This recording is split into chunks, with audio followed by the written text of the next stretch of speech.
Olá, bom dia a todos. Estamos iniciando a disciplina de morfossintaxe da língua portuguesa. Nós teremos 6 encontros, 6 teleaulas. Hoje é a nossa primeira teleaula, cujo tema é Introdução à Gramática. Meu nome é Juliana Fogaça Sanches Sim, né? Eu vou ser então a professora que irá acompanhá-los nessa disciplina. Eu quero dizer que é um prazer imenso trabalhar com vocês a questão da morfossintaxe, um conteúdo tão importante para a nossa formação, né, a formação no curso de letras.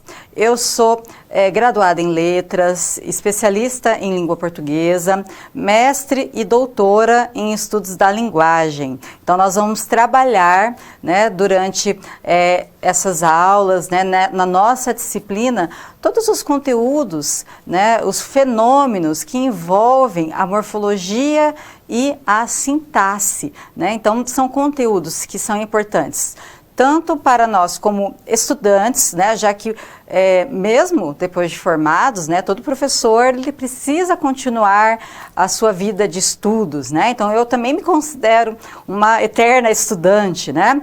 Mas também é um conteúdo extremamente importante porque ele é extremamente abordado, continuamente abordado na educação básica. Né? Com certeza vocês, né, quando estiveram na educação básica, em todos os anos de ensino, vocês tiveram o conteúdo da morfossintaxe, né? Seja na morfologia ou na sintaxe. Então vocês, né, estão num curso que estão sendo formados para serem professores, né, professores de língua portuguesa.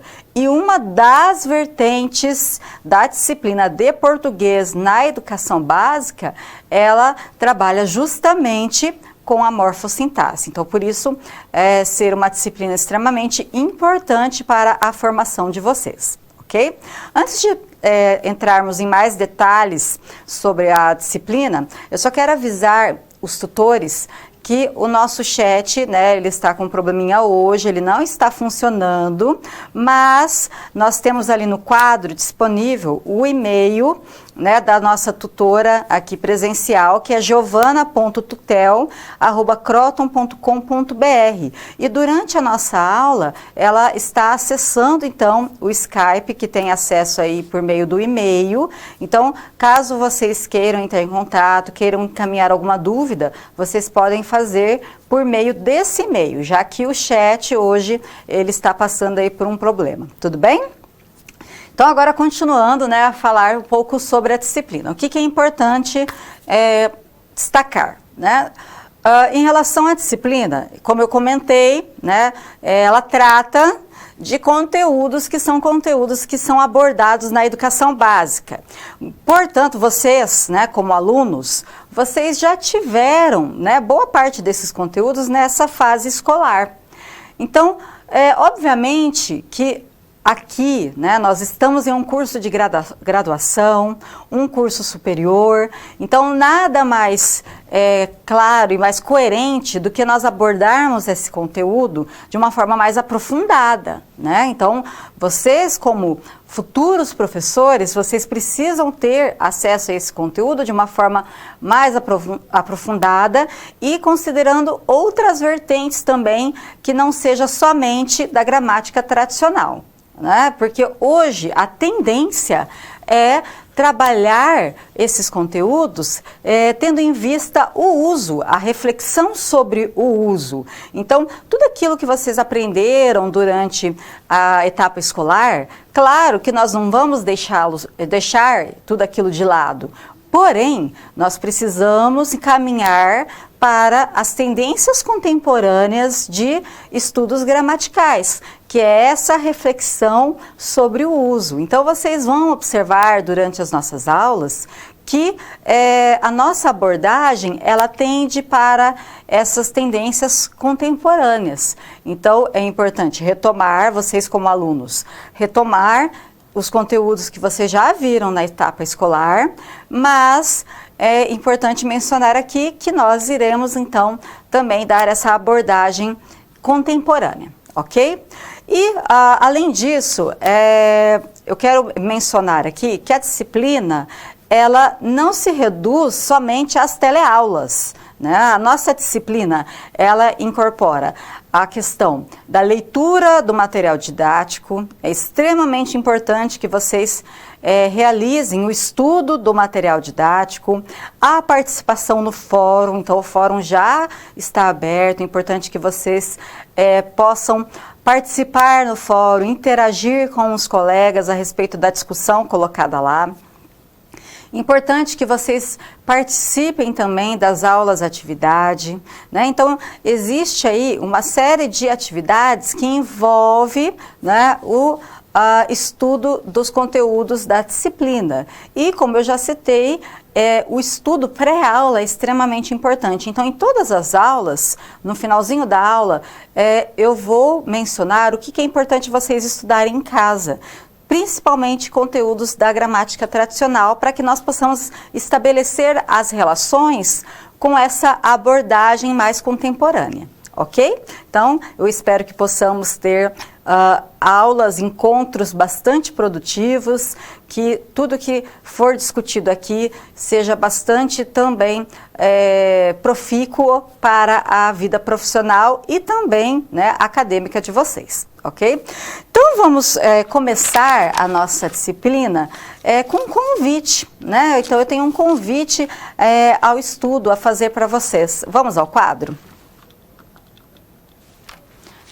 Então, nossa disciplina se chama Morfossintaxe da Língua Portuguesa, certo? Para que você possa entender de fato o que é a morfossintaxe de uma língua, você estudará os conceitos fundamentais da gramática, né?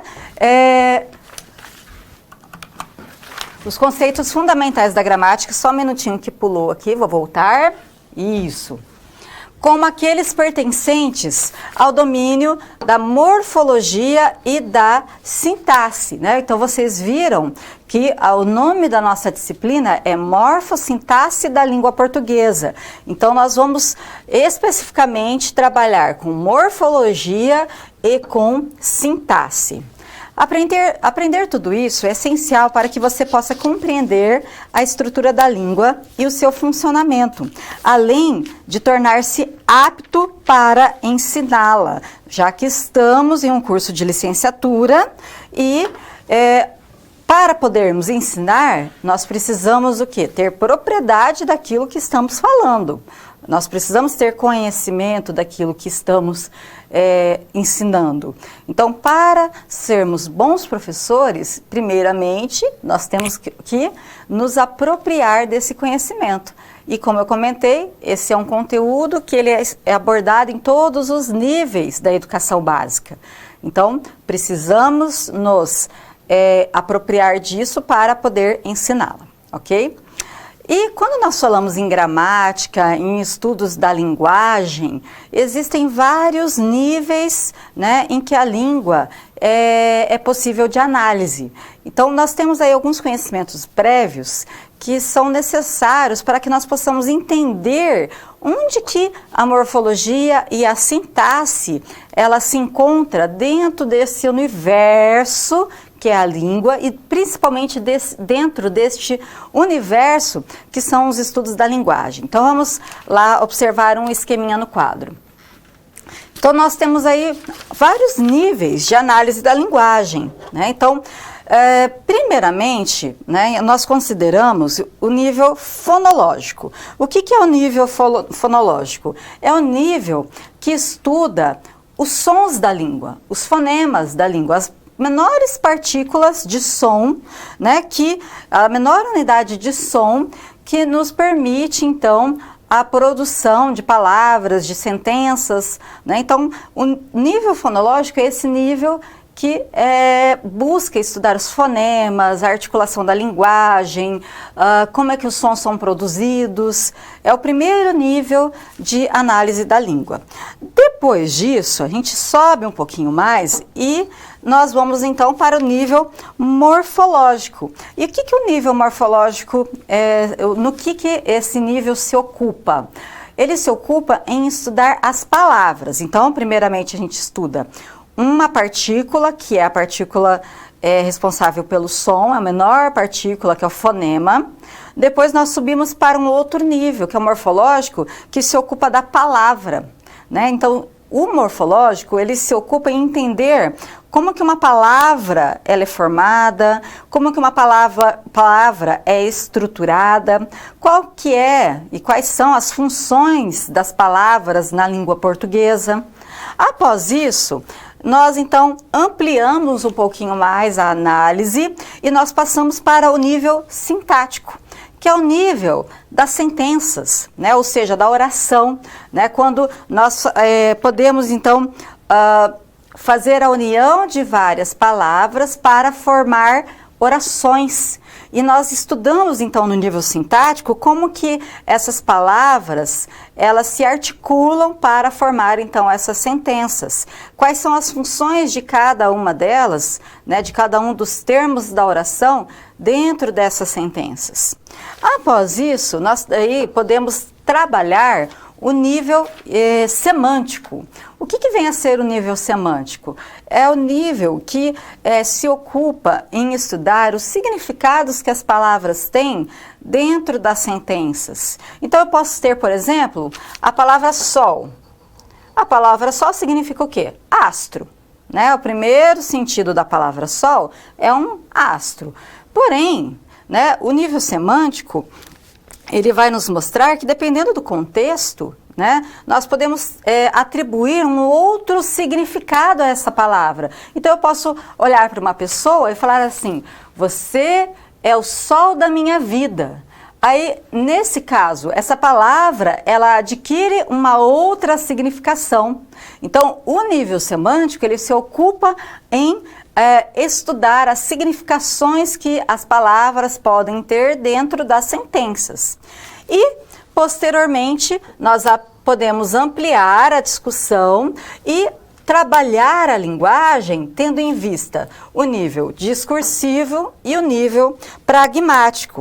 Dentro do nível discursivo e pragmático, nós abordamos a linguagem considerando o seu uso.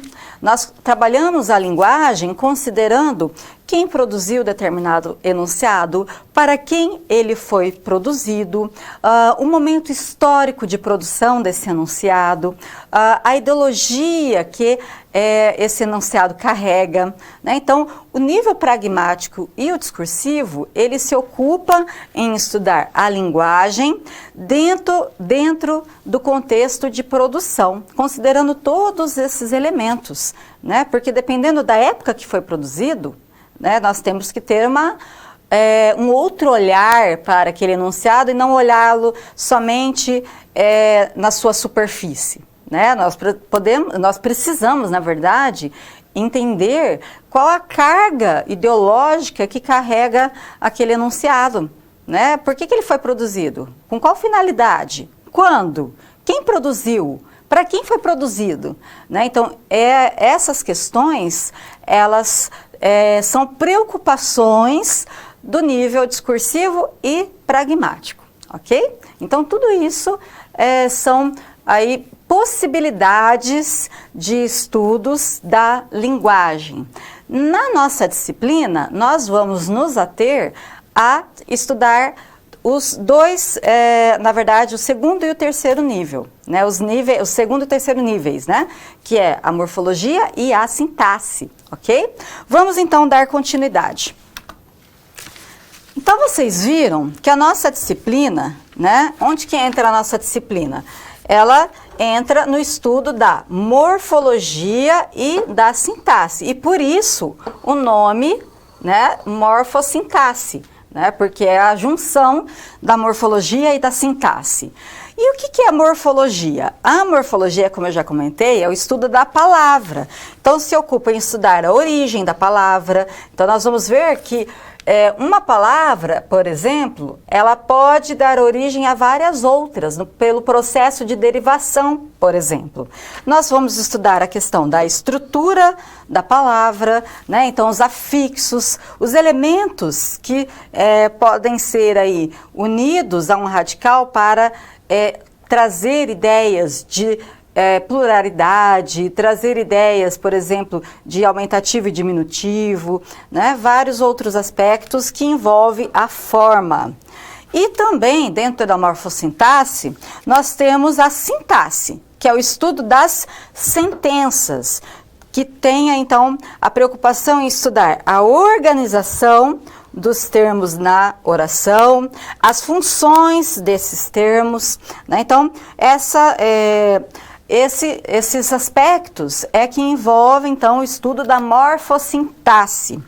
Em relação à morfologia, e aliás, em relação a todo o conteúdo que envolve a gramática, nós vamos trabalhar muito com conceitos. Então, vocês vão ver durante todas as nossas aulas que muitos conceitos serão discutidos, né? Muitas nomenclaturas, né? Então, isso é próprio da morfossintaxe.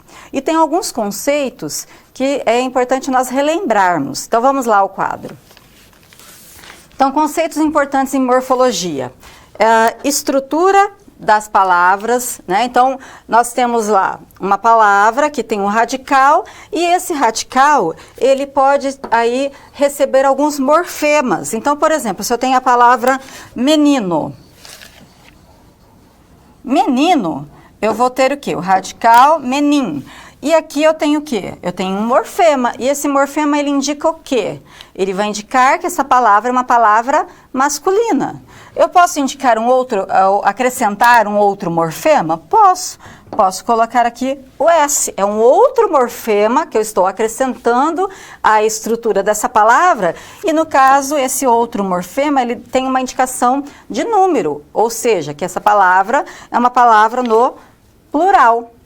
Em relação ainda a conceitos importantes em morfologia, nós temos o processo de formação de palavras. E nós vamos já ver isso na aula de hoje, que é o processo de derivação e composição. E esses processos, eles ajudam a língua a produzir novas palavras. Então, muitas palavras na língua portuguesa, elas foram inseridas ao nosso léxico por meio desses processos. Além disso, nós temos as classes de palavras. E é interessante relembrarmos que, né, quando vocês estudaram na educação básica, as classes de palavras, elas eram divididas em variáveis e invariáveis. Aquelas que são passíveis de mudanças e aquelas que não podem variar. Né? E quais as classes de palavras que vocês estudaram no decorrer da vida de vocês? São 10, né? Então, nós temos substantivos, adjetivos, pronomes, advérbio, verbo, conjunção, preposição, interjeição, né? Então, são várias as classes de palavras que vocês estudaram. O que vai diferenciar aqui na nossa abordagem? Então, vocês estudaram que as classes são divididas em variáveis e invariáveis. Nós vamos ter uma pequena diferença na abordagem, porque nós vamos dividir em classes de palavras abertas e fechadas, ok? Então, só para situar vocês nessa abordagem diferenciada, né, mais contemporânea, que nós vamos, então, trabalhar. Ok? Vamos dar continuidade, vamos falar um pouquinho sobre a sintaxe também, os conceitos importantes da sintaxe. Então, vocês estudaram, né, que inicialmente, né, o primeiro aspecto que é estudado na sintaxe, quando nós introduzimos o assunto na educação básica, é que as sentenças, aliás, os enunciados, eles podem ser classificados em frase, oração e período. A frase, né, aquele enunciado que expressa uma ideia, qualquer ideia, e um enunciado que faça sentido na língua, independente se tem ou não tem verbo. Então, se eu olho para alguém e falo assim, tudo bem com você? É um enunciado, é uma frase, não tem verbo, mas é considerado uma frase. Por quê? Porque faz sentido. Já a oração é o enunciado, né, que é composto por verbos. E os períodos são as várias orações, né, constituídas, então, de um ou mais verbos. Vocês também estudaram os termos da oração, né? Então, vocês devem se lembrar que existem os termos essenciais, os termos integrantes e os termos acessórios da oração. E tudo isso é estudo de sujeito, de transitividade verbal, de complemento de verbal, adjunta adverbial, adjunta de nominal, que são então os termos que constituem a oração. E também os períodos compostos, que são compostos por coordenação e subordinação. Os períodos compostos por coordenação são aqueles que não têm uma dependência sintática entre eles. Então, eu posso falar, por exemplo, eu trabalho e estudo. Nós temos aí duas orações, dois períodos. Por quê? Porque são dois períodos constituídos por verbos. Mas um não depende do outro sintaticamente. Diferentemente, se eu disser assim, ó, aguardo o quê? Que você chegue.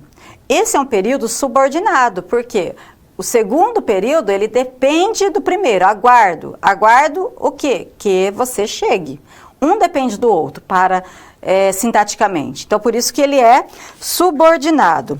Mas por que é importante nós abordarmos esses conceitos aqui, né? Esses conceitos, eles fazem parte da gramática tradicional, como já comentei.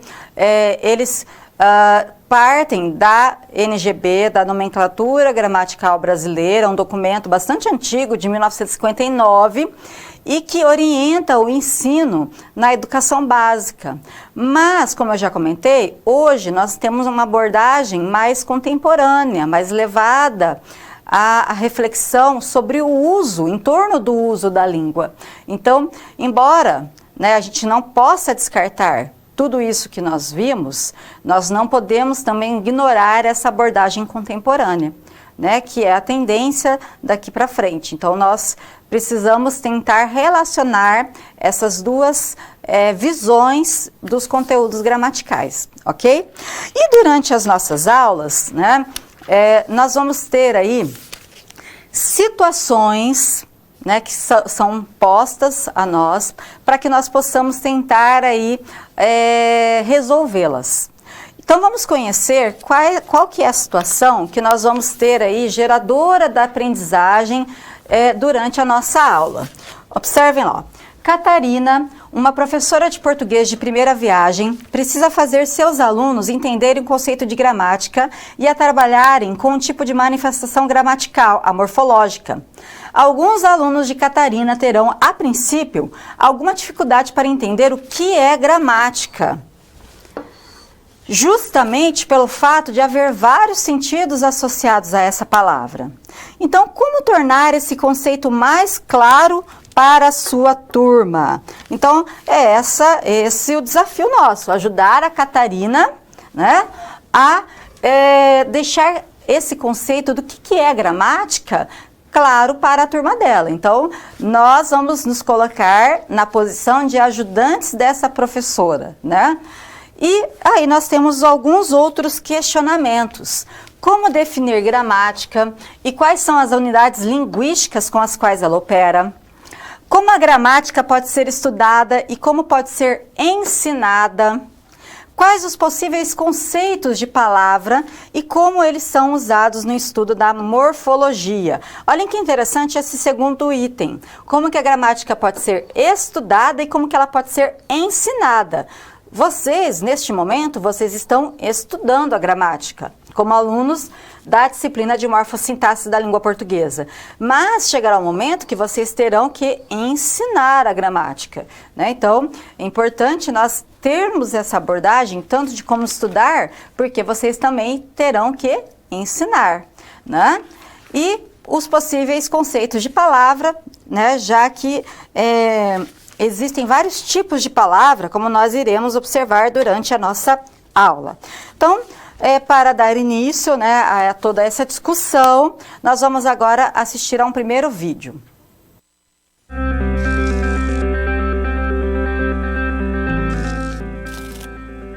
Olá, tudo bem? Espero que esteja gostando dessa aula. Como você pode perceber, é muito importante estudar o conteúdo da pré-aula no ambiente virtual antes de conhecer e resolver as situações problema. Vamos lá? As etapas para compreender e resolver as SPs são simples e facilitam os seus estudos. Primeiro, é necessário conhecer e interpretar os detalhes da situação-problema, entender onde se passa a situação, quais agentes estão envolvidos e quais recursos estão disponíveis. Depois, é a hora de problematizar a situação apresentada. Isso significa que seu desafio foi elaborado com base nas informações de empresas, experiência dos professores e acontecimentos do cotidiano de sua área. E por último, você vai solucionar as problemáticas. Para isso, você deve utilizar dos conceitos e das teorias vistas nas pré-aulas. Então o desafio está com você. É hora da SP1. Caso surja um ponto de interrogação, você pode sempre acessar o fórum e enviar suas dúvidas, ok? Bons estudos e até mais!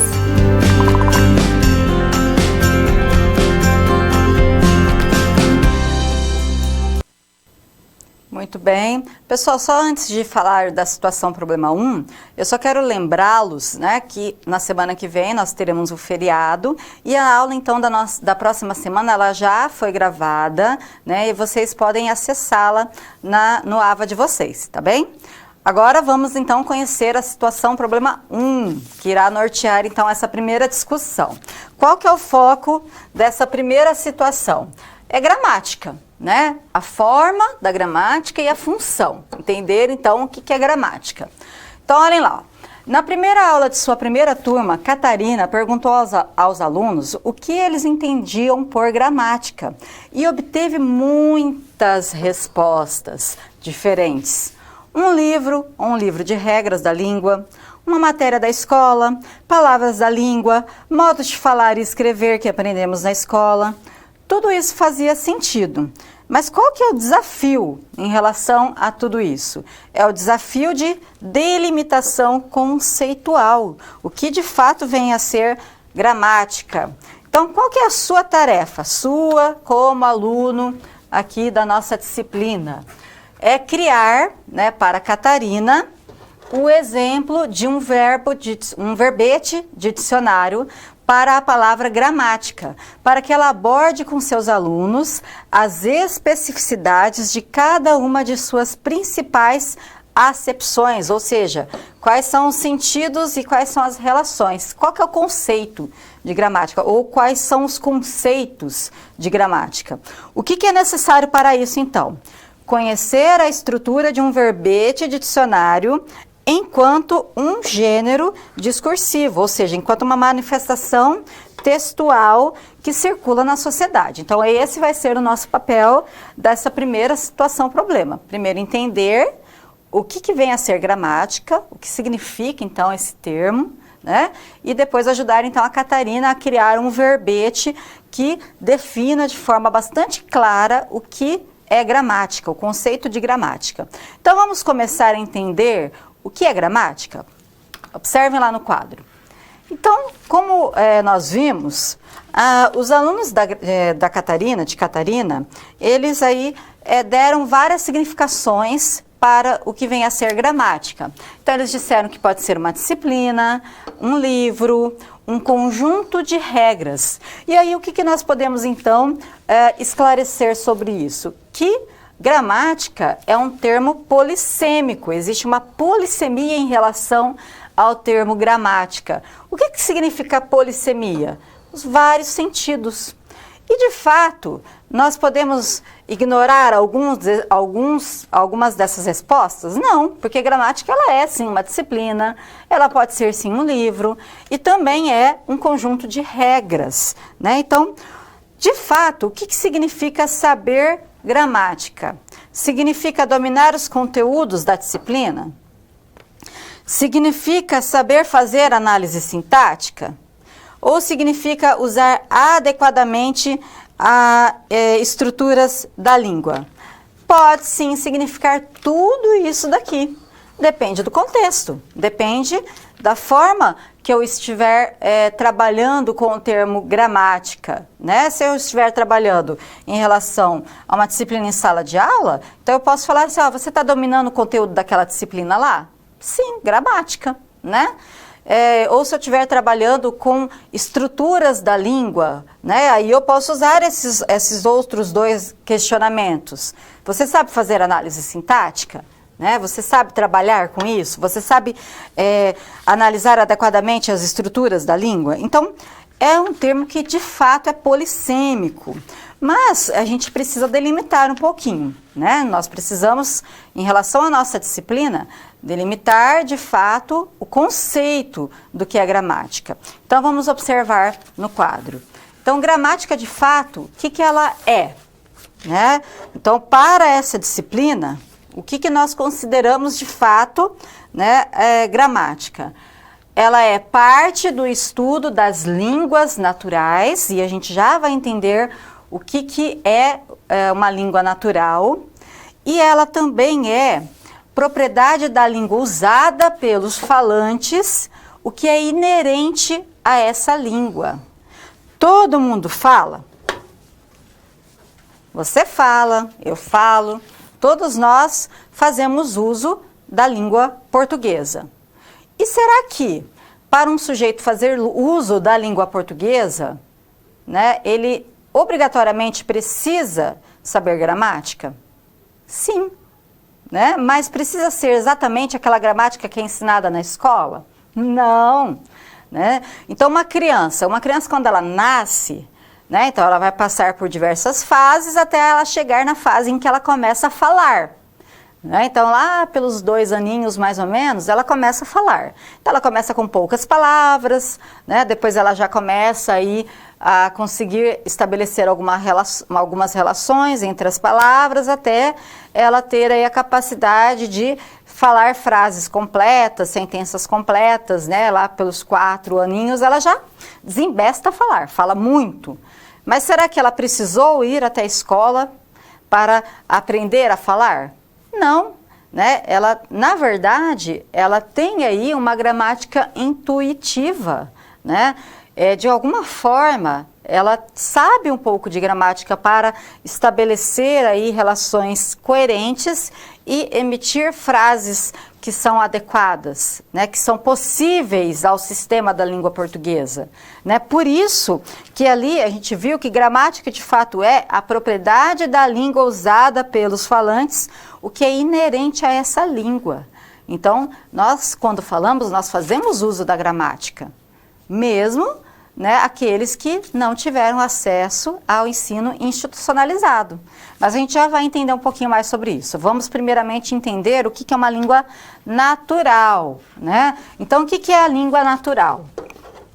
É todo e qualquer sistema de comunicação verbal adquirido de modo espontâneo. Olhem lá, a criança, quando ela aprende a falar, ela aprende de forma espontânea. Ela não é colocada numa sala, num banquinho escolar para aprender a falar, não é? Então, é adquirido de modo espontâneo por seus falantes, por meio de um processo natural e típico da espécie humana, conhecido como aquisição da linguagem.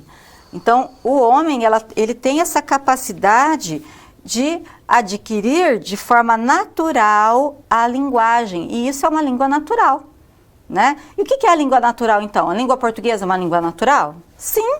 Nós, quando nascemos, né, logo depois, lá por volta mais ou menos dos 2 anos, nós aprendemos a língua portuguesa e aprendemos de forma natural. Então, é uma língua natural. Olhem lá, referimos-nos à nossa língua natural apenas como língua, né? Ou ainda como português. Então, a nossa língua, o português, é uma língua natural. E a língua natural, ela pode ser manifestada de 2 formas. Então, primeiramente, nós aprendemos o quê? A falar. E depois nós aprendemos a escrever. Então, a língua natural, ela tem essas 2 formas de manifestação. E ela pode, aí sim, né? Uma coisa é nós aprendermos a falar essa língua. Outra coisa é nós analisarmos essa língua, né? E ela pode ser analisada de várias formas, do ponto de vista fonológico dos sons, do ponto de vista morfológico das formas e do ponto de vista sintático das funções. Então, ela pode aí ser analisada tendo em vista esses diferentes aspectos. Lembra lá no comecinho que eu mostrei aquele esquema dos níveis de análise da linguagem?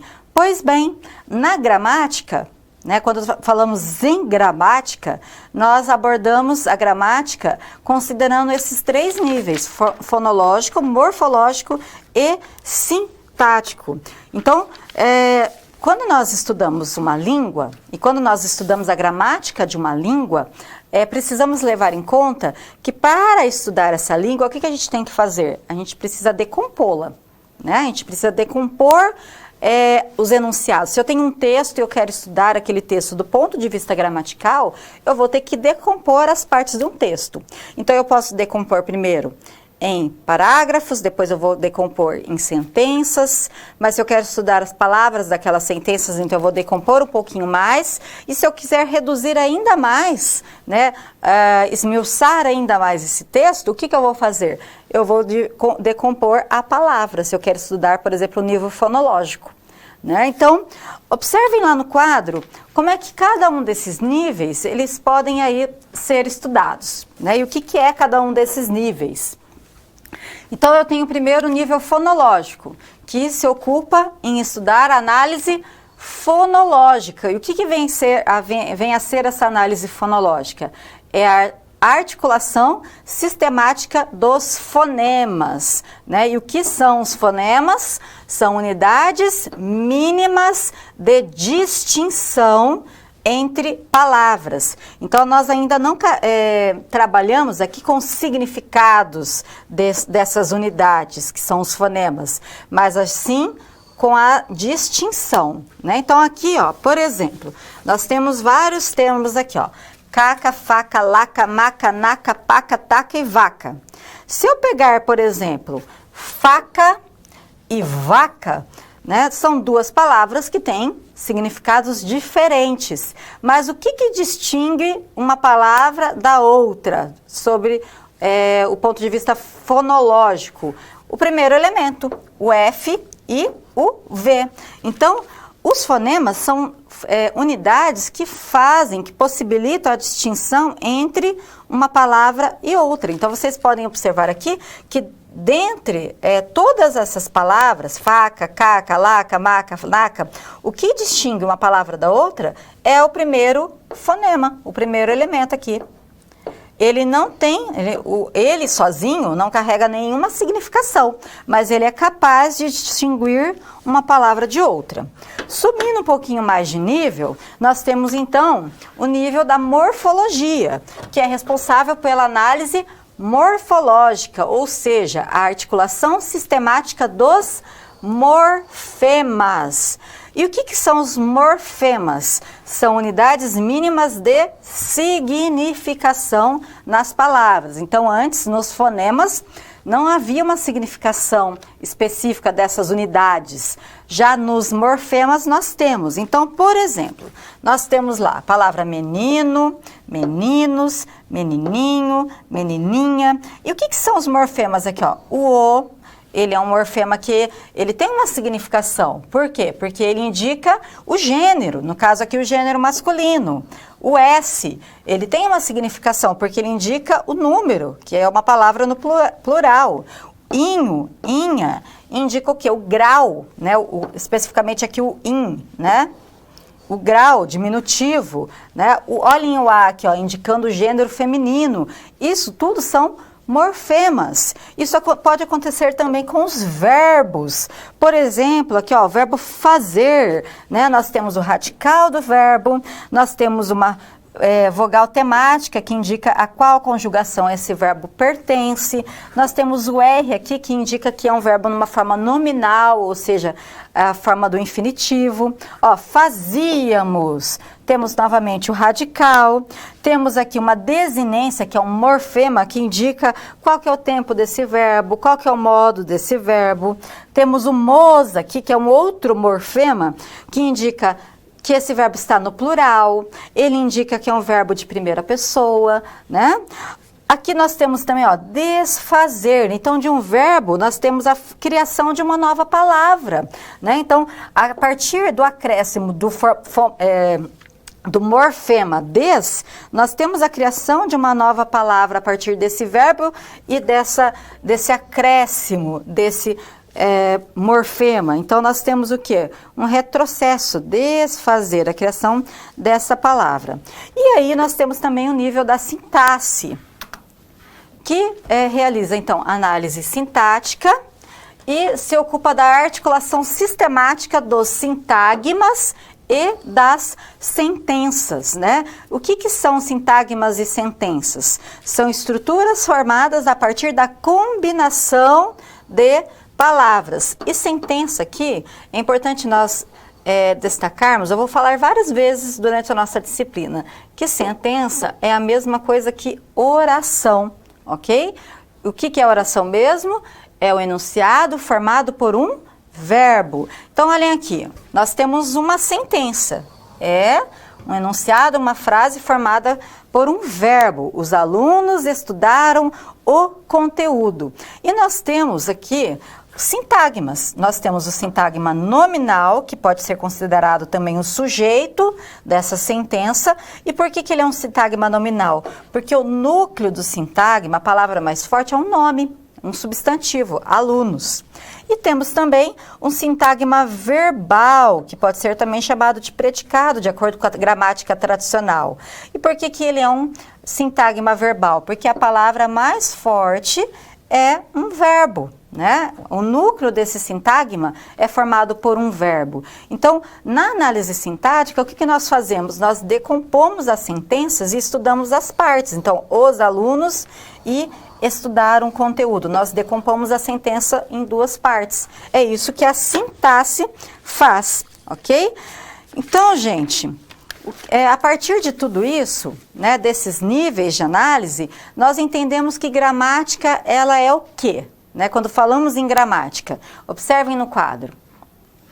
Gramática, portanto, é o quê? É o conjunto de suas manifestações fonológicas, o estudo dos sons, morfológicas, o estudo da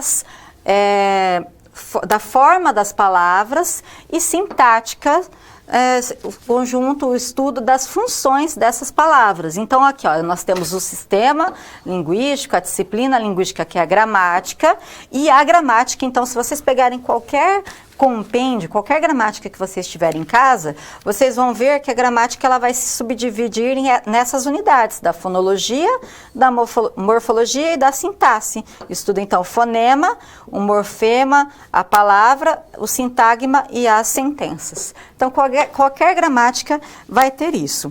E, quando falamos em gramática, é importante também dizer que temos várias abordagens de gramática, né? Não existe uma abordagem só. Então, vamos conhecer algumas dessas abordagens. Eu trouxe duas em específico aqui. Nós temos a abordagem da gramática do ponto de vista formalista e do ponto de vista funcionalista.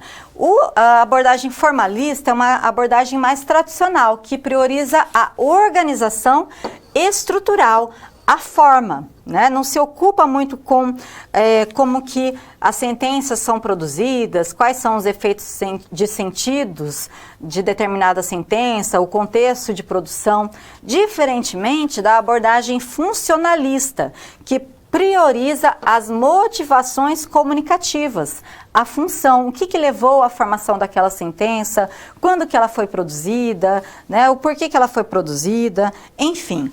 Aí nós temos dois exemplos para entender um pouquinho essas abordagens. Então, eu tenho esses dois enunciados. O que você quer? Você quer o quê?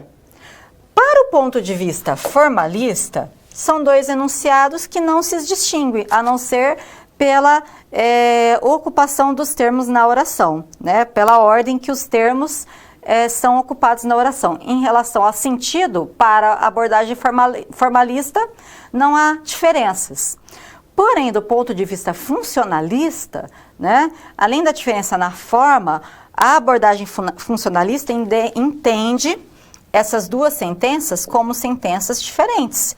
Então, uma coisa é eu dizer para alguém assim, o que você quer, o que você deseja, né, é um sentido, né, de desejo. O que você deseja, né, tem um sentido, esse sentido. Agora, se eu chegar assim, alguém vem falar alguma coisa comigo, né, para mim, e eu não gosto muito do que a pessoa fala, eu olho para ela e falo assim, você quer o quê? Né? Observem que existe uma diferença. Sim, né, eu falei de uma forma mais rude, né, de desaprovação naquilo que a pessoa falou. Então, a abordagem funcionalista, ela busca compreender o porquê essas sentenças, elas são diferentes em relação ao sentido delas mesmo, né, a como elas foram produzidas, o porquê dessas diferenças, ok? Então, são duas abordagens diferentes. Então, agora, né, nós já temos aí respaldo para resolver a primeira situação-problema. Observem lá no quadro. Então, aqui no quadro nós temos um exemplo de verbete, né? Então, primeiramente, nós temos aqui a palavra que eu quero saber o significado, que é o verbete em si, né? Nós temos aqui, então, a gramática, que seria a palavra de entrada, né? Depois, nós temos a classificação morfológica dessa palavra, então, um substantivo feminino, e depois nós temos as acepções principal e derivadas, que são os significados. E, a partir disso, nós montamos um próprio verbete, tendo em vista o que nós trabalhamos aqui na aula. Então, nós temos a palavra de entrada, que é gramática, nós temos aqui a classificação morfológica, e nós temos, então, as acepções. O que nós podemos trazer como acepção principal para ajudar lá a Catarina? Que gramática é o conjunto de formas linguísticas que se relacionam por meio de regras próprias de uma variedade de língua. Depois, né, os outros conceitos.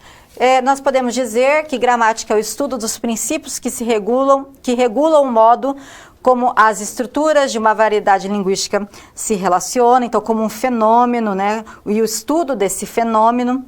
Uma disciplina dedicada a esse estudo, né, então o nome de uma disciplina, eu posso ter uma disciplina chamada gramática, né, e livro que descreve e analisa as estruturas de uma variedade de língua e o modo como elas se relacionam, né, então o próprio livro mesmo de gramática. Vou pegar uma gramática lá para estudar para a disciplina, ok? Então, a nossa primeira situação-problema está resolvida.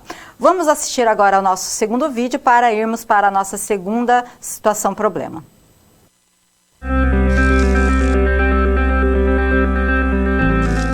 Opa! E aí? Como você se saiu com a primeira SP? Com as dicas que a gente viu, nem ficou difícil, não é mesmo? Você percebeu o caminho traçado para obter uma solução satisfatória? Primeiro, você estuda os conceitos teóricos. Em seguida, você conhece e avalia a situação. E só então, você tem conhecimento suficiente para se empenhar em resolver a situação-problema. Entendeu por que é importante fazer uso de todos os recursos do material didático antes de iniciar as SPs? No ambiente virtual, você encontra textos, web-aulas e vídeos para enriquecer os seus estudos. Vamos para mais um desafio? Boa sorte na SP2 e até mais!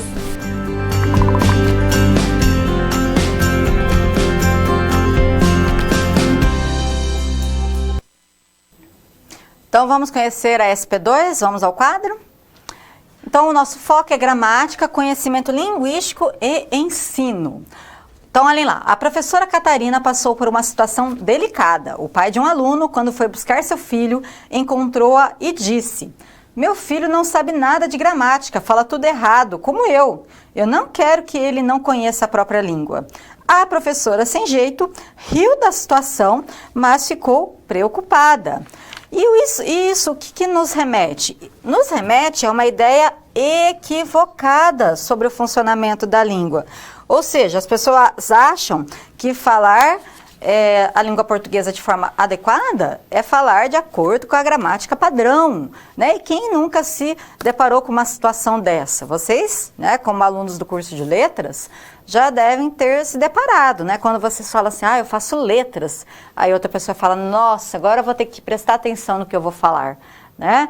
Para não falar errado com aquele indivíduo que estuda a língua portuguesa, que esmiuça a gramática, né? Então, é essa a ideia que as pessoas têm, que falar corretamente a língua portuguesa é ser um doutor de gramática, né? Então, a professora Catarina, por isso que ela riu, né? Porque ela precisa fazer o quê? Ela precisa tirar, né, dar uma resposta para tentar desfazer essa ideia. Vamos continuar, vamos ao quadro. Então, qual que é a sua tarefa? É ajudar a Catarina a preparar uma aula construindo os melhores contra-argumentos para as seguintes afirmações. Muitos alunos não sabem nada de gramática, não sabem sua própria língua, né? Então, a gente precisa construir um contra-argumento em relação a isso. E também, as pessoas que não falam a norma padrão falam errado. E o que é necessário, então, para desconstruirmos esse contra-argumento? Explorar os conceitos de conhecimento linguístico, norma culta e norma padrão. E é isso que nós vamos estudar nesta sessão. Temos aí algumas observações que é importante nós destacarmos. Então, aprendemos na escola a gramática que já usamos. As pessoas, então, algumas costumam pensar assim. Na verdade, na escola, né, nós acabamos o quê? Aprimorando o conhecimento da gramática que nós já usamos, né, da língua que nós já usamos. Mas, na verdade, ninguém nem sabe que a gente sabe uma gramática, né? As pessoas acham que a gente só vai aprender gramática quando a gente entra na escola, né? Na verdade, nós usamos a gramática a todo momento da nossa vida. E na escola nós vamos aprimorar esse conhecimento. Qual que é a relevância disso, de estudar a gramática, de aprender gramática? Para que precisamos pensar sobre o português? Por que não usamos simplesmente, né? Então, nós, né, já aprendemos a usar formas do português, né, quando nós aprendemos a falar. Mas, na escola, o que é importante? Nós aprendermos formas que nós ainda não usamos. E a gente precisa aprender essas formas, porque muitas vezes a gente vive num mundo limitado. Mas quando a criança ela cresce, ela vai para o mercado de trabalho, ela se depara com diferentes situações, ela não vai poder se limitar a usar a língua somente a partir daquele contexto familiar. A gente precisa dar possibilidades a essa criança a saber ampliar o seu repertório linguístico, ok? E em relação ao repertório linguístico, é importante nós entendermos então o que é conhecimento linguístico, o que é ser conhecedor da língua. Vamos lá. Então, o conhecimento linguístico, ele pode ser de vários tipos.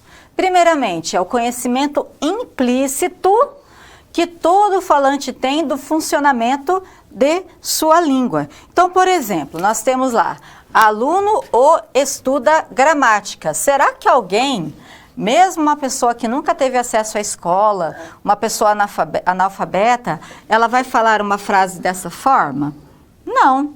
Ela vai ter um conhecimento implícito da língua que fará com que ela forme um enunciado dessa forma. O aluno estuda a gramática. Então, ela sabe intuitivamente que um artigo, ele sempre vai aparecer antes de um nome e não o contrário, né? Esse é um conhecimento intuitivo que ela tem da língua, implícito. Então, não é necessário saber conceitos gramaticais para identificar a sentença correta, ok? E nós temos também, né, e nós precisamos entender que esse conhecimento linguístico, ele é exercitado a partir do quê? A partir de atividades linguísticas, ou seja, atividades de falar, de ouvir, conversar, ler, escrever. Então, nós praticamos esse conhecimento linguístico a partir do momento que nós falamos, a partir do momento que nós ouvimos, que conversamos, ok?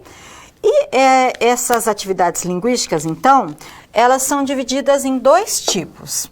Nós temos as atividades epilinguísticas e as atividades metalinguísticas, né? O que vem ser a atividade epilinguística, por exemplo? É essa que nós acabamos de falar. É essa capacidade intuitiva. É a atividade que nos faz, de forma intuitiva, né? Refletir sobre aquilo que nós falamos, sobre aquilo que nós ouvimos. Então, não é uma capacidade que nós precisamos ir para a escola para termos. É claro que na escola nós vamos ampliar essa capacidade. E como é que essa capacidade é ampliada? Por meio da atividade metalinguística. E essa atividade metalinguística, essa sim é aquela que ela precisa ser aprendida por meio de estudo nas escolas, estudando gramática, estudando os conceitos gramaticais, estudando a nomenclatura da língua. Isso é atividade metalinguística. Então, vamos observar lá no quadro mais um aspecto. Então, o conhecimento linguístico, os tipos de conhecimento linguístico, eles são subdivididos em conhecimento linguístico intuitivo e o conhecimento metalinguístico. O intuitivo, ele se dá por meio da atividade linguística, ler, escrever, falar, ouvir, e pela atividade epilinguística, que é esse tipo de atividade linguística que ele é intuitivo. Mas o conhecimento linguístico, ele também pode ser desenvolvido por meio dessas atividades metalinguísticas que nós realizamos, né? Por meio do conhecimento metalinguístico que nós realizamos por meio de atividades metalinguísticas, que é a reflexão sobre os conceitos gramaticais, sobre as nomenclaturas, sobre as regras. E o que o professor ele precisa saber? Principalmente o conhecimento, ele precisa deter o conhecimento metalinguístico. Então, todo professor de gramática da língua portuguesa, ele deve ter conhecimento metalinguístico, porque é a área de conhecimento da sua formação superior, né? Vocês estão aqui para deter esse conhecimento, para saber o que é gramática, para saber o que é sintaxe, tudo que envolve a sintaxe, os conceitos, as regras, as nomenclaturas. Então, nós, como professores de língua portuguesa, nós precisamos deter o conhecimento metalinguístico, ok? E vamos falar um pouquinho agora da gramática em sala de aula. Vamos lá. Então, na sala de aula, nós temos lá duas formas de abordagem. Nós temos a abordagem ideal, que é fazer o aluno refletir sobre determinado uso da língua ou assimilá-lo. Mas, porém, o que é mais real, o que é mais comum? É a ênfase, a classificação de itens linguísticos. Ou seja, levar o aluno a decorar sem assimilar. E será que levar o aluno apenas a decorar vai ter algum efeito? Vai fazer o aluno refletir sobre o uso da língua, assimilar essa língua? Então não basta, né, apenas os alunos ele saber falar ou entender algo, mas ele precisa o quê? Refletir. Quais são os efeitos de sentido que nós temos a partir de determinada sentença, né? O porquê que aquela sentença foi produzida? Então, o ideal é isso, é fazer o aluno refletir e não apenas decorar conceitos, apenas decorar nomenclaturas. Então, o ideal é essa junção entre o conhecimento da metalinguagem e o conhecimento epilinguístico, que faz o aluno refletir sobre aquela língua. E qual que é a razão, então, para que, em vez do ideal, seja abordado essa forma que faz o aluno apenas decorar conceitos, apenas decorar nomenclaturas? Vamos lá, vamos discutir um pouco sobre isso. A razão, então, para o descompasso entre o ensino ideal e o ensino real de gramática é a confusão que se dá entre o estudo da gramática e o estudo da norma, né? Existe uma confusão em relação a isso. Entende-se que estudar gramática é estudar apenas a norma, quando nós sabemos que a gramática ela acaba sendo muito mais ampla, né? A reflexão é muito maior. E o que é norma? O que nós entendemos como norma? Norma é o modo habitual de usar a língua em determinada variedade linguística. Toda variedade tem sua própria norma. Então, não é só a variedade de prestígio, aquela dos falantes com maior nível social, com maior grau de escolaridade, que pode ser considerada uma norma. Qualquer variedade, ela é perpassada por uma norma, ou seja, seu próprio conjunto de regras que determinam como os elementos da língua devem ser usados. Então, se eu pegar um grupo de adolescentes, por exemplo, ele vai ter uma norma própria, né? Mesmo porque o adolescente, ele precisa fazer uso dessa norma para se sentir inserido no grupo. Então, toda a variedade da língua é perpassado por uma norma. Mas, né, quando nós falamos em língua portuguesa, nós temos aí subdivisões, né? Nós temos alguns tipos de norma, como, por exemplo, a norma padrão. Vamos observar o que é a norma padrão. Então, a norma padrão é o conjunto de regras codificadas em gramáticas. Então, aquela norma que a gente encontra nas gramáticas escolares é o que nós chamamos de norma padrão, com o objetivo de prescrever os usos do português considerado padrão. Então, a NGB, né, que é um documento lá de 1959, NGB, Nomenclatura Gramatical Brasileira, ela, na verdade, historicamente, instituiu, né, a norma padrão como a norma a ser ensinada na escola. Então, historicamente, a NGB é tomada como ideal a ser atingido, né, levar o aluno a dominar essa norma padrão, ok? Então, é importante mencionarmos, no entanto, que por que existe um abismo tão grande entre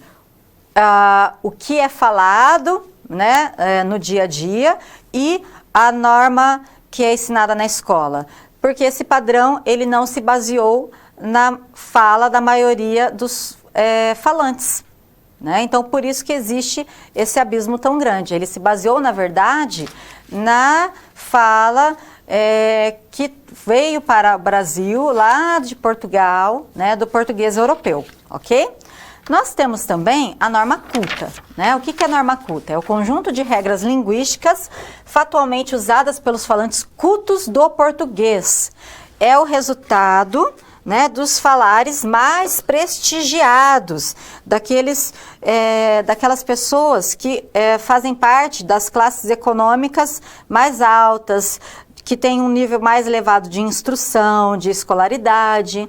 Então, a norma culta, o que ela faz? Ela combina regras da norma padrão e aspectos do uso em contextos reais. E essa norma, ela precisa ser ensinada na escola? Sim, né? Porque é aquilo que é institucionalizado, a norma padrão, mas ela é voltada para o uso real, né? Então, nós não podemos desconsiderar, né, as variedades que o aluno traz de casa, mesmo porque essas variedades elas acabam sendo abordadas hoje em dia por meio dos variados gêneros discursivos que são trabalhados em sala de aula, mas a gente também não pode desconsiderar que esse aluno ele tem que ter acesso a essa norma padrão, essa norma culta, que ela é tida como uma norma de prestígio, né? E é a norma que junta, então, as regras da gramática, mais o uso que pode ser feito no dia a dia, ok? Então, a gente não pode desconsiderar isso no ensino. E considerando toda essa discussão sobre norma, o que a gente pode considerar como erro no ensino gramatical? Observem lá no quadro. Então, como tratar a noção de erro? Antigamente, né, considerando o ensino tradicional de língua portuguesa, falava-se muito em certo, em errado, mas por que são noções a serem evitadas? Porque esses fenômenos, né, na verdade, esses termos, certo e errado, eles não consideram os fenômenos da língua natural, né? Em que contexto que eu poderia falar que uma frase está errada? Né? Será que lá com os meus familiares, com os meus amigos, se eu falo uma frase que de repente não está de acordo com a norma padrão, eu vou falar, você está falando errado? Né? Ou eu poderia falar que, de repente, ou aqui em sala de aula eu falar nós vai, aí sim eu posso considerar errado ou eu posso considerar inadequado. Então, na verdade, a gente tem que evitar esses termos. Mas nós precisamos o quê? Considerar que existem falas que não são estranhas ao sistema, à estrutura da língua, e existem falas que são estranhas ao sistema. Então, essas noções que nós temos que priorizar, valorizar a noção de adequação ao contexto, né? Então, por exemplo, eu poderia dizer assim, ó, professor, o gramática ensinou? Não, aí eu tenho um enunciado que ele é estranho ao sistema. Mas eu poderia dizer assim, ó, esse é o conceito que gosto. É um enunciado que todo mundo entende. Se eu falar assim, esse é o conceito que gosto, todo mundo entende. Ele não é estranho ao sistema. Mas se eu considerar uma situação mais formal de uso da língua, ele pode ser o quê? Inadequado. Por quê? Porque está faltando aqui uma preposição. Esse é o conceito de que gosto, né? Então depende muito do contexto. Então eu preciso trabalhar aqui não com certo e errado, mas sim com adequado ou inadequado, dependendo do contexto. Tudo bem? Continuando. Qual que é o papel da escola, então? O papel da escola é assegurar o acesso a diferentes contextos de uso da língua, né? Então, eu tenho que assegurar isso, propiciar o acesso à norma padrão e à norma culta, a compreensão sobre o que seriam as normas linguísticas e os seus significados sociais. Então, é papel da escola, sim, levar o aluno a ter acesso a essas normas e a essas discussões. Evitar o desenvolvimento do preconceito linguístico, já que nós sabemos que todos falamos considerando, a partir de uma gramática, e todos nós falamos considerando algum tipo de norma. E capacitar o aluno para circular com desenvoltura entre as diferentes esferas sociais, usando as formas linguísticas adequadas. E a gente possibilita isso oportunizando o aluno ao estudo da gramática normativa, da norma padrão, da norma culta, ok? Então agora nós temos subsídios para responder e resolver a situação problema 2. Então primeiro nós temos aquela afirmação que nós tínhamos que achar contra-argumentos. Então a primeira afirmação é: muitos alunos não sabem nada de gramática, não sabem sua própria língua. E como desconstruir, então, esses argumentos?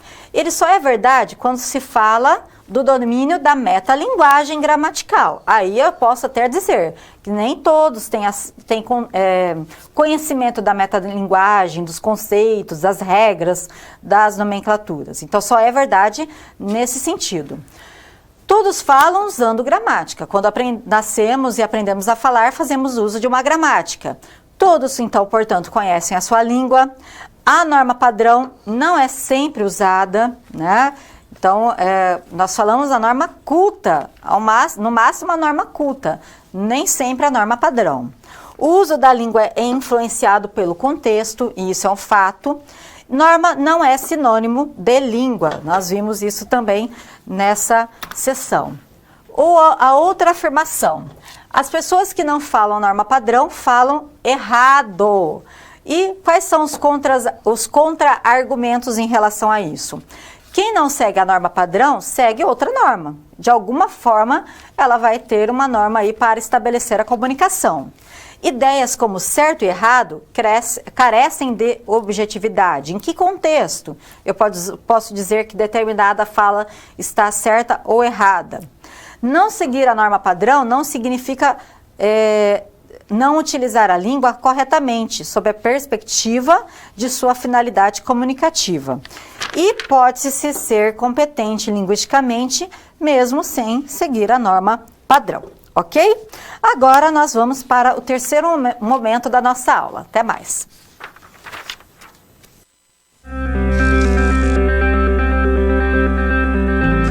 Olá! Agora que você já solucionou 2 das SPs, muitas das teorias vistas na pré-aula fazem mais sentido, não é mesmo? Essa é justamente a função das situações problema, te preparar de forma mais prática para a realidade da vida profissional. Já conhecer algumas das situações que podem surgir no dia a dia faz de você um aluno mais preparado para o mercado de trabalho. Bom, a SP3 já vai começar. Se ficar com dúvida em algo, pode entrar no fórum e enviar sua pergunta, ok? Até mais!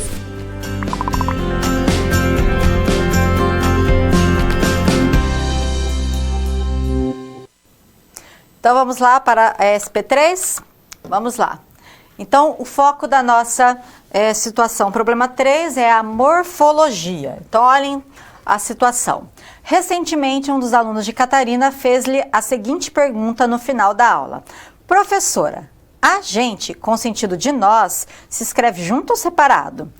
Isso a fez pensar que as pessoas têm muitas dúvidas relacionadas à ortografia.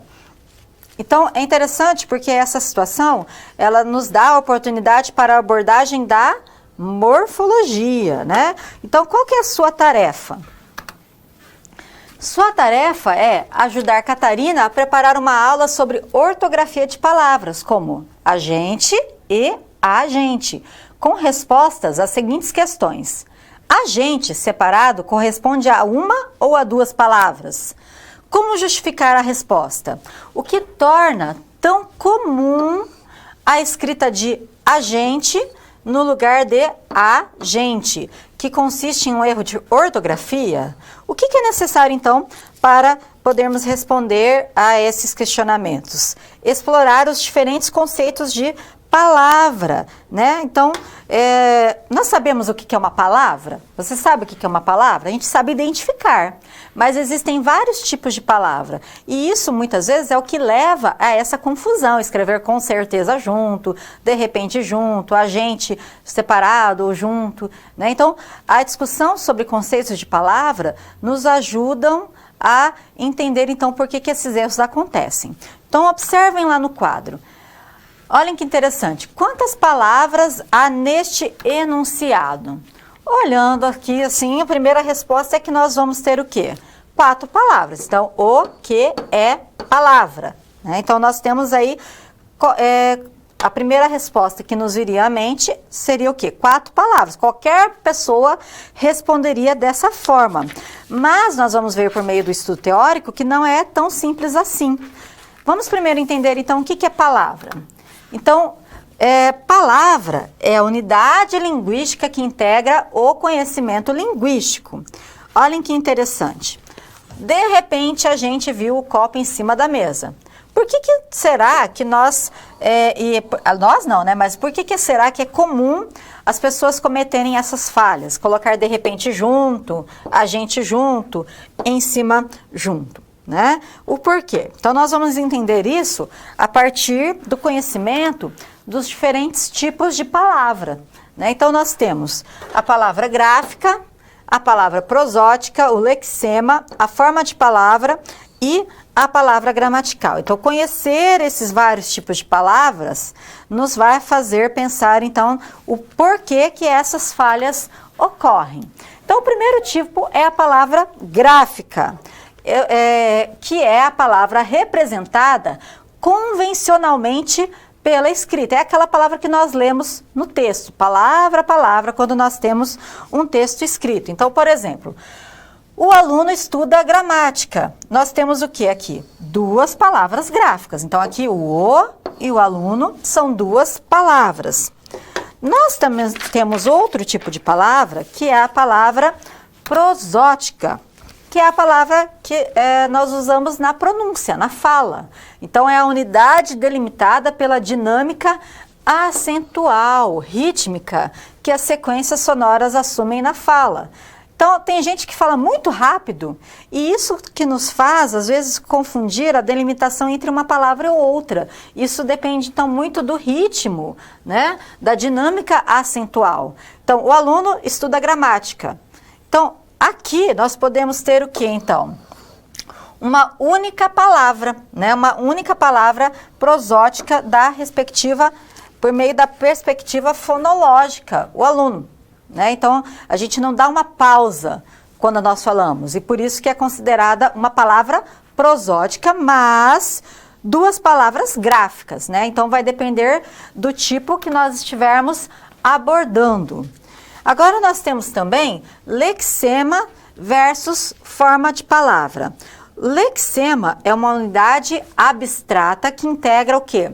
O léxico da língua e que assume as formas específicas no uso, né? O que é o léxico, na verdade? O léxico é o conjunto de palavras que constitui, né, a língua portuguesa. Então, por exemplo, na língua portuguesa, constitui uma língua, na verdade. Na língua portuguesa, por exemplo, nós podemos ter aí um léxico, nós temos mais ou menos um léxico de 600 mil palavras na língua portuguesa. E aqui, vamos para o exemplo. O aluno estuda a gramática. Nós temos aqui o lexema estudar, né? Que, na verdade, esse lexema, ele assumiu a forma estuda no enunciado. O lexema, o termo, é estudar. Mas, quando nós produzimos um enunciado, a forma que ele assume é a forma conjugada no verbo. Então, nós temos aí o uso desse lexema na prática, né? Então, por isso que quando a gente vai lá no 6º ano ensinar uma criança a usar o dicionário, então, por exemplo, esse exemplo aí, ó, o aluno estuda gramática. Às vezes, a criança tem dificuldade em achar a forma na palavra. Por quê? Porque ela vai direto à forma, estuda, mas vai estar assim no dicionário? Né? Não vai estar assim no dicionário, estuda, vai estar o quê? O lexema. Qual que é o lexema? Estudar. E a forma de uso é estuda, ok? Então, por isso que a gente tem essa diferença, lexema e forma da palavra.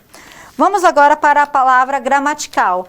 A palavra gramatical é aquela que a gente estuda na morfossintaxe, por isso que ela é chamada também de morfossintática, que é a realização gramatical associada a um uso linguístico específico. Então, o aluno estuda gramática.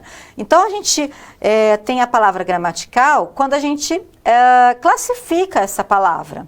Quando a gente analisa essa gramática. Então, aqui nós temos o que? Ó, verbo estudar na 3ª pessoa do singular. É a palavra gramatical. Então, ó, estuda é um verbo. Ele está na 3ª pessoa do singular.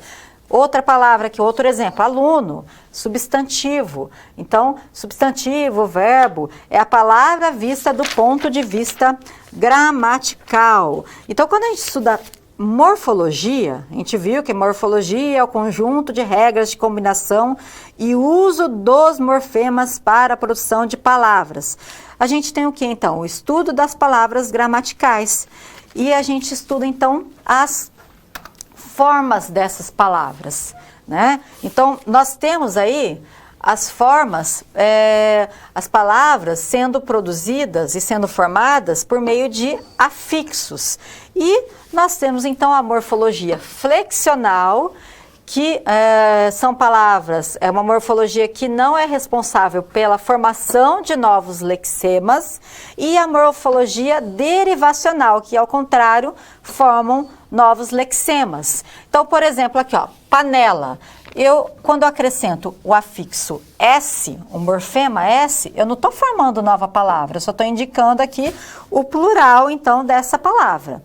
Agora, por exemplo, panela, se eu acrescentar um afixo aço, aí sim eu estou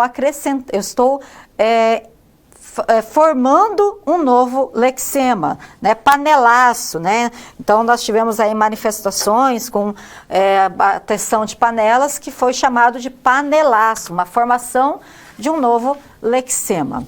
Agora, em relação a essa última, aliás, em relação à morfologia, nós já falamos que para estudar gramática, para fazer a análise de componentes gramaticais, o que é preciso? É preciso fazer a decomposição morfológica, né? Aliás, a decomposição dos termos. No caso da morfologia, nós realizamos o quê?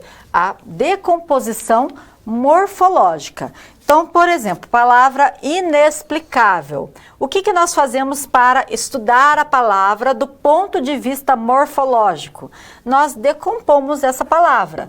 Então, nós temos aqui o in, né, o afixo, ou também chamado como prefixo in, o radical explique, que indica então a significação dessa palavra, e um sufixo, né? Então nós temos um in, que significa negação, e o ável, que indica possibilidade, então inexplicável, né? Aquilo que não se pode explicar. Nós decompomos essas palavras por meio então da decomposição dos morfemas, que são unidades mínimas de significação que formam as palavras. Então, in é um morfema, expli é um morfema, ável é outro morfema, e todos eles têm uma significação? Sim. O in indica, por exemplo, negação.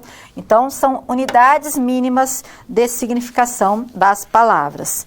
E nós falamos também que, por meio de alguns processos, nós temos a formação de novas palavras, e a morfologia se ocupa dessa formação, né, desse estudo dessa formação de novas palavras. E o primeiro processo de formação de palavras é o processo de derivação, né? Então eu posso ter, por exemplo, o processo de derivação por afixação, ou seja, por acréscimo de afixos. Então, por exemplo, a palavra feliz, né? Se eu incluir aqui um prefixo in, né, nós vamos ter aí a formação da palavra infeliz, né? O in, que indica negação, é aquele, ou seja, aquele que não é feliz. E esse processo, como ele é um processo no qual eu estou inserindo um prefixo, então eu tenho um processo de derivação prefixal. Mas eu posso acrescentar também um sufixo, e aí eu crio uma outra palavra. Palavra, por exemplo, felizmente. E aqui eu tenho um processo de derivação sufixal. Eu posso ter também a derivação por redução, que é também chamada de derivação regressiva, quando eu reduzo um elemento. Aqui, então, de um verbo, eu tenho a formação de um substantivo, ó, estudar, estudo. E também a derivação imprópria. Olhem lá, ó, ele falou bonito. Bonito, na verdade, na sua essência, né, originalmente, é um adjetivo. Ó, ele é um menino bonito.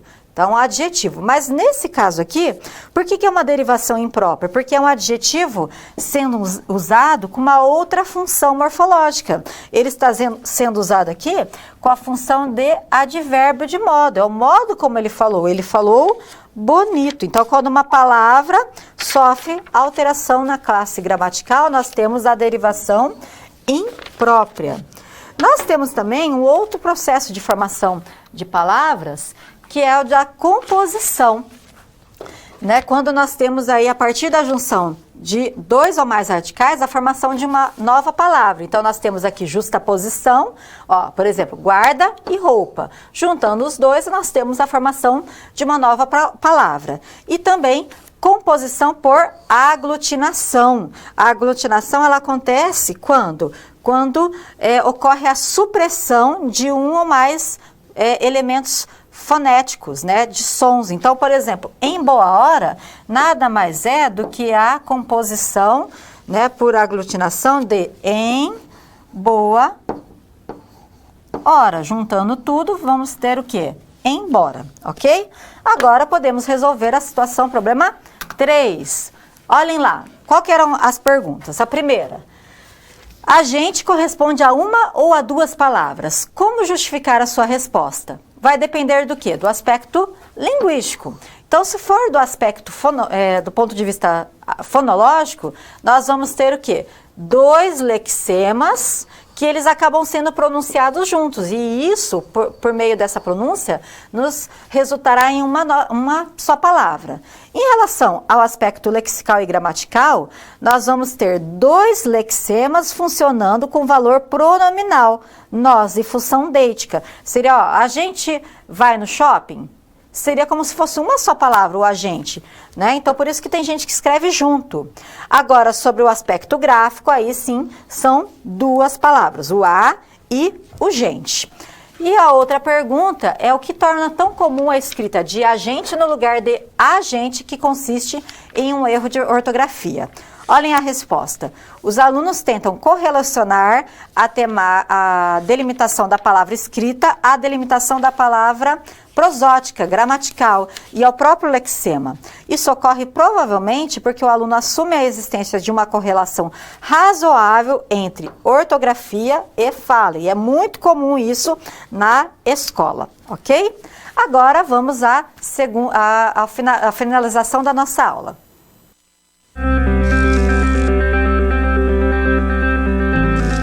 E agora que todos os desafios foram concluídos com sucesso, é hora de refletir sobre o que foi visto. O objetivo das SPs é ampliar o seu conhecimento e te ensinar a como utilizar na sua realidade profissional os conceitos vistos aqui. Essa é uma metodologia que exige muita proatividade e empenho da sua parte, já que segue o modelo de uma das tendências mais avançadas no mundo, a sala de aula invertida. E em contrapartida, vai te transformar num profissional diferenciado e mais qualificado para desempenhar as funções da sua profissão. Por isso, faça bom uso dos materiais e das interatividades oferecidas. Não deixe de acessar o seu ambiente virtual e completar a sua pós-aula, ok? Cada parte do processo é essencial para a sua aprendizagem. Até mais! Pois bem, pessoal, então agora eu tenho uma nova situação para vocês pensarem em casa, né? Como que ela poderia ser resolvida tendo em vista tudo isso que nós trabalhamos em aula. Vamos lá?